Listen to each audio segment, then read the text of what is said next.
So Theo, you've been crashing press conferences and kind of being off to the side there for 3.5 years. They're going to give you an open mic tomorrow night after the game. Have you given any thought to what you're going to say? It's like your dream come true. Yeah, I think I prefer to have it the other way, where they just don't tell me they're going to have me speak. It's going to be a great moment for me. I'm never shy in those moments. I'm just going to tell you I'm 100% probably going to cry, but just going to get that out there. Your tapping kind of makes it seem like you're already nervous about it. Yeah, it's a lot. I'm not going to lie, I'm a little, ever since that Notre Dame game, last game, I've been a little emotional about every game we played. Just understand that it's coming down to the wire of my career here, and it's tough. Joel, you got engaged this weekend. Yeah. What's the story there? What's a little insight into the process? It's been going on for a while. Yeah, it was going on. I've been going through the process just during the season, and I want you to know I'm not the only one that comes in and interrupts people's press conferences. Uninvited. You just wanted this one moment to be taller than us. I was going to say something else. You guys enjoy this too. I've enjoyed the crap. But yeah, it was a big time moment. I just brought her into the gym, and I just wanted to do it somewhere where it was least expected. And I told her I had left something here, and I was just out on the court, and I was looking around, and she was like, "Can you just tell me what you're looking for so I can help you?" And I was like, "No, I can find it on my own." And then just pulled her out to the middle of the court, and I asked her, and it still doesn't feel true, but I'm happy, and the biggest thing is it's about her being happy. So. Not to put you on the spot, but is Theo your best man? Oh yeah, he's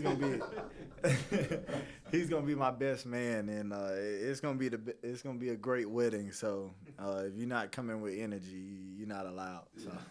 It's kind of a trend in the program. Marcus a couple years ago, Justin last year, and now you. It's kind of, why do you think that's up? I just think it's a light skin thing. Cause it ain't happening over here. Yeah, I hope you. No, I ain't gonna say that, but no. Next question. But no, it's just all about just growing up, and if you feel like it's the time, it's the time, and I just felt like it was right for me, and I'm moving on to the next stage of my life, and with senior night and stuff coming up and the season coming to an end, I just felt like it was the right time. So it's I followed the trend, but hopefully we can have somebody else be a part of it, but I don't know if that's gonna happen, but it's been great though. So When you got here, I'm sure you don't think about you having to be an MLP of a Final Four and end up getting engaged, but kind of blow you away where you are now in life as opposed to when you first got here? Yeah, it has. I mean, the times I went back my freshman year to my dorm crying and yelling over there at Theo, like, "Man, Theo, well, what is going on?" And we just sitting there and we trying to figure it out. And that's the one thing that's why our relationship with each other is just so strong, is because we went through the grind together, and it's times where we sat in our living room and just talked it out and made sure that we kept the right mindset, that every time we went in the next day, we wouldn't let what happened the day before affect what's going to happen the next day. And we helped each other through this process, and that's the great thing about us. But if you would have told me that I would have had the Final Four MOP and a national championship and whatever else, I would have told you that you were lying to me. But it's been a dream come true to be able to get all these accolades and do it with some of the best guys. But honestly, Theo through this process and has helped me a lot, and even Justin when he was here, but his was a little different. He was starting and everything, so I was a little bit more frustrated than he was. But it's been a testimony, and it's been a great ride. So. Can each of you guys speak on this? Can you just kind of summarize what you think your legacy is when it's all said and done? Hopefully 2 national championships, 3 Final Fours. That's the goal. I mean, it's been one hell of a ride. I mean, we went from not playing much and just trying to contribute as much as we could so we can win, and now we're at the senior year. We're very important parts of the team and trying to lead our guys to the Final Four. I think now it's just we sound like dads a little bit when we talk to the younger guys. We want to get our boys to the Final Four, so get on our back or something like that. So it's been a fun ride. It feels so much different. I feel like yesterday Marcus and Bryce were telling us that, and now we're the head guys just trying to make sure we want those guys to have the same experience we did. So it's a little different. Joe, what do you think your legacy will be? Also, he's been an MVP, so I ain't had that one. I might want to add that to my list. No, it's been a lot of fun, and the biggest thing is what turned my career around here was when I stopped pointing fingers around to the coaches and saying that it was their fault for me not playing, and I finally just asked myself, what am I doing to be able to so the coaches can have confidence in putting me out there on the court? And when I asked myself that question, my whole mindset and everything just changed, and it's just crazy how it happened. And ever since then, I mean, it's just taken off from there. And leaving my legacy here is something that I take pride in.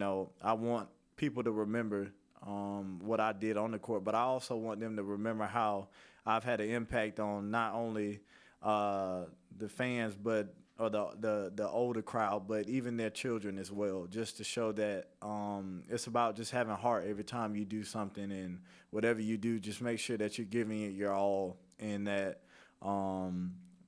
that you're making sure that you're doing everything in your will to be the best that you can be. And so while it's all about, me being a basketball player, is more to it than just that.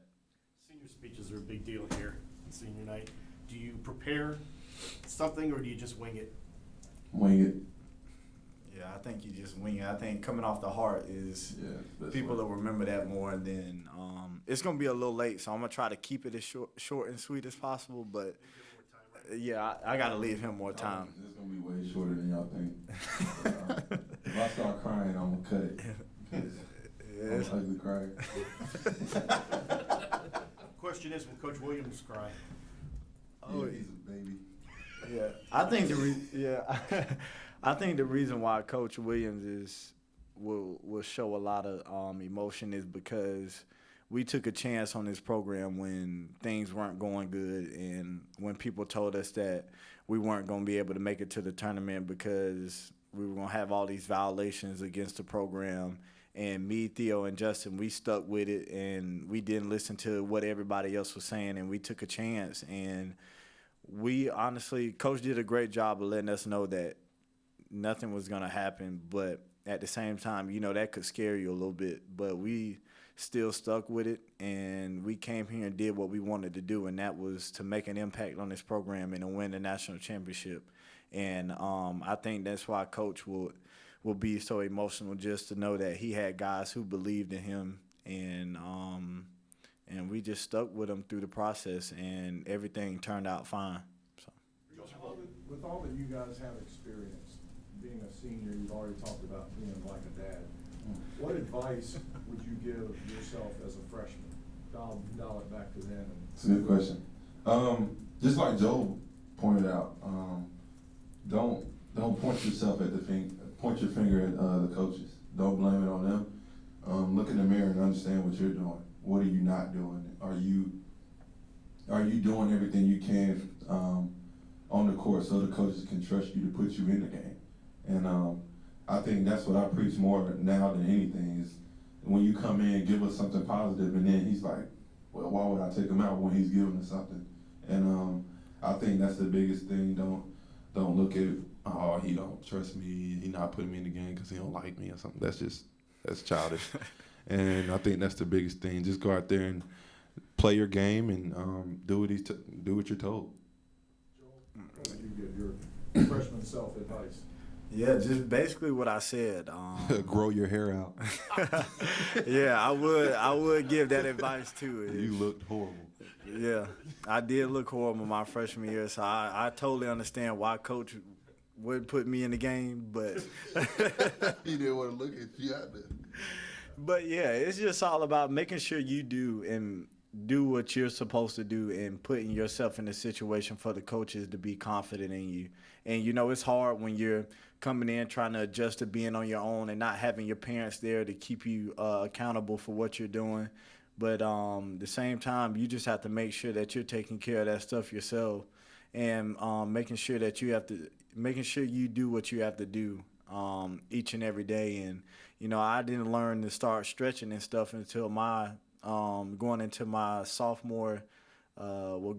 junior year. I didn't know how much it meant until I started doing it, and I saw how better I felt. But it's just all those little things, and that's what's fun about staying in the program for 4 years, is that each and every year you learn something new about yourself and what will make you better as a person and as a player. And that's why I've enjoyed my time being here, is because honestly now, I promise you, I feel like I feel like my dad now. Like some of the things that I've seen my dad do at the house, I feel like I'm doing now. And I mean, I'm 22, about to go on 23. So it's just fun to see how the things that I picked on my dad about, I'm doing those same things now. So I think the biggest thing to that too is like you have to go through those struggles also. I think like going through those struggles, you learn from that, and I think us going through it our freshman year has made us to the men we are today.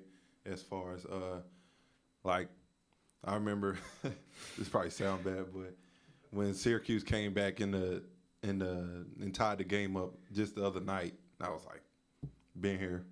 We're just gonna do what we do and get back in this game and go make a play. And it's just going through those experiences like that just make you better as a person on and off the court. Do you have a favorite off the court memory for each of y'all, maybe over the last 4 years that stands out? There's plenty of obviously. Yeah, it's tough. There's a lot of them. the biggest thing is, I think just overall in general, the last 4 years, I can say that me and Theo, you know, a lot of guys feel like they always have to be focused on basketball 100%, and they don't let anything else get involved with their lives, and it's just all about basketball. But for us, I mean, y'all see it on the social media. We're out dancing in our rooms. Every time you see us, we're always joking around, smiling and laughing. And, you know, that's what it's about. It's about enjoying the process and having fun. And me and Theo, we're able to do that. And that's what's so great about it, is that we can have fun as being kids and still go out onto the court and have that killer mindset. And that's why I've enjoyed being around Theo and just enjoyed being here, knowing that I can have fun while also being focused as well. For both of you, what's one thing, and there's probably more than one, but what is one thing that stands out that you learned from Coach William that you apply to real life away from basketball? I think the number one thing for me is family. From day one, coming in the summer, and you see all the guys, former guys, coming back and coming to play pickup and wanting to see Coach and see how he's doing, stuff like that.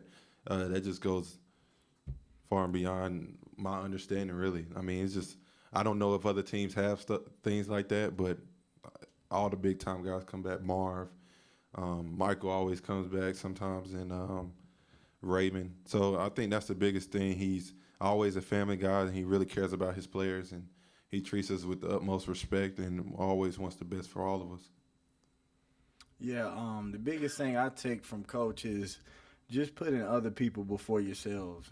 It's times where coaches pull me to the side during practice or during the game and has told me, you know, maybe you could say that in another way. And he told me that because you never know what people are going through during their days, and the only time you ever see them is at the gym, but you don't understand what they've been through. And so if someone is acting a certain way or doing something, you never really know what's why the reason they're being that way. And so just putting people before yourselves. I mean, even when we eat meals, coach always lets us go first before the coaches. Whatever we do, we go to the plane. He always says players go first. And so he's always putting us before him. And that's the one thing that I could take away from coach. Could both of you guys kind of go through what your first impression was of the other? Like, Joel, you go first. What was your first impression of Theo? And when did y'all, like, officially meet? I'm assuming it was in the summer on AAU or something. Yeah, well, I knew about Theo, I think, before he knew about me, because on every tournament every, what would you call it, showcase event that we went to, you're going to hear him. And I was more the quiet dude because I really didn't know anyone, but you heard Theo all the time. And we met at, McDonald's when we really first started talking. And from there, it just clicked like that. And it's funny because we never knew it. We didn't know anything about each other. And all of a sudden, once we started talking, I mean, we just got comfortable with each other.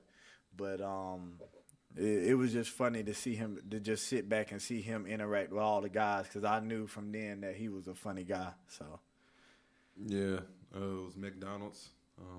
That's when I first officially started talking to Joel and Justin a lot, because we knew we was going to the same school, so we wanted to become better friends, of course. But yeah, first impression was probably I was mad at the world all the time. I mean, y'all can see he makes that mad face on the court, never smiling. Well, he smiled more this year. That's kind of weird. But, yeah, I just always thought he was a hothead. But, you know, I didn't care. I still talk to him. That's about it. Time for a couple more. Have you guys played any more video games like the famous season? Actually, I think we only played, if we play a game, we're on the same team. Yeah, I don't think we've played it against each other anymore. You know, he got a wife now, so he don't got time for your boy no more. You got to make sure she good. Happy wife, happy life. Yeah, come on now. I never thought that was coming, but you know. I'm looking for probably next summer, somewhere where I have time, but I think it's gonna be hell trying to plan a wedding. So. Oh God, you better hope she'll hear that. Well, I got to be there. I guess I just got to be there to say yes or no, but more than. Yes. Exactly. Yes will always just keep the process moving. So. Yeah. Hey, who would have thought our last press conference be about you getting engaged?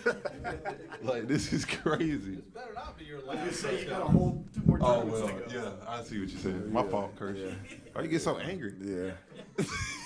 I appreciate that, Chris. She is. Yeah.